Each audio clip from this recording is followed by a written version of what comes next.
আসসালামু আলাইকুম সকলকে। আশা করি সবাই ভালো আছেন। আমরা অনেক ভালো আছি।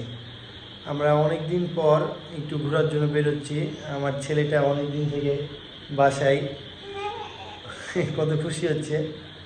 তো যাই, একটু নদীতে নাকি অনেক পানি হয়েছে, দেখি বন্যা হচ্ছে চারিদিকে। একটু নদীতে ঘুরবো আর একটু ঘুরতে যাবো বাইরে। তাহলে দেখা হচ্ছে নদীর ধারে। ত্রিপুরার বিদ্যুৎ কেন্দ্রে স্ল্যাব খুলে দেওয়ায় ভয়াবহ পরিস্থিতি হয়েছে বাংলাদেশে। সেই কারণে দেখা দিয়েছে বন্যা কুমিল্লা, ফেনী, নোয়াখালী ও পার্বত্য চট্টগ্রামে। এই তো আমরা চলে এসেছি নদীর ধারে। আমাদের বাসা থেকে পদ্মা নদী একদম কাছে। নদীর ধারে যে আমি পুরোই অবাক। কিছুদিন আগে আমি আর রিমন গেছিলাম হঠাৎ করে নদীর ধার দিয়ে, তখন পানি দেখেছিলাম অনেক নিচে ছিল, আর আজকে যে দেখলাম অনেক উপরে পানি চলে এসছে। কারণ চারিদিকে যে পরিমাণ বৃষ্টি হচ্ছে আর বন্যা হচ্ছে, তারপরে আবার ইন্ডিয়া ফারাক্কা ছেড়ে দিয়েছে, সেজন্য পানি অনেক উপরে চলে এসছে।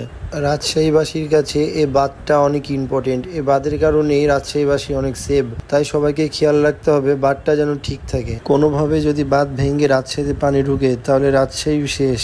নদীতে চারিদিকে পানি থই থই করছে, তারপরেও দেখছি সবাই নৌকাতে কি সুন্দর ঘুরে বেড়াচ্ছে। তাদের এতটাই সাহস, এত পানি বেড়েছে তারপরেও তাদের মনে একটু ভয় লাগছে না যে কোনো অ্যাক্সিডেন্ট যদি হয়। যাই হোক, পানি দেখে আমার অনেক ভয় লাগছিল। আমার ছেলে তো অনেক খুশি হয়েছিল, অনেকদিন পর ঘুরতে এসছে সে, তাই তাকে একটু মজা করে ঘোরালাম, চারিদিকটা দেখালাম।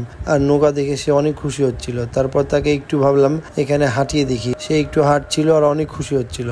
আল্লাহর অশেষ রহমত যে আমরা সবাই অনেক ভালো আছি। চারিদিকে মানুষের যে অবস্থা, যেগুলো ভিডিও দেখছি, ছোট ছোট বাচ্চারা, বড় মানুষরা অনেক কষ্টে আছে। আল্লাহ যেন সবাইকে ভালো রাখে, হেফাজতে রাখে। আমাদের নদীর ধার ঘোরা হয়ে গেলে আমরা তারপরে ফুচকা খাওয়ার জন্য প্রথমে গল্প কথায় গেলাম, যে দেখি গল্প কথা বন্ধ। তারপর চলে গেলাম বেলদাপাড়ার মায়ের দোয়া ফুচকার এখানকার ফুচকাটা অনেক সুন্দর। তারপর আমরা দুজন মিলে বসে অনেকদিন পর একসাথে ফুচকা খেলাম।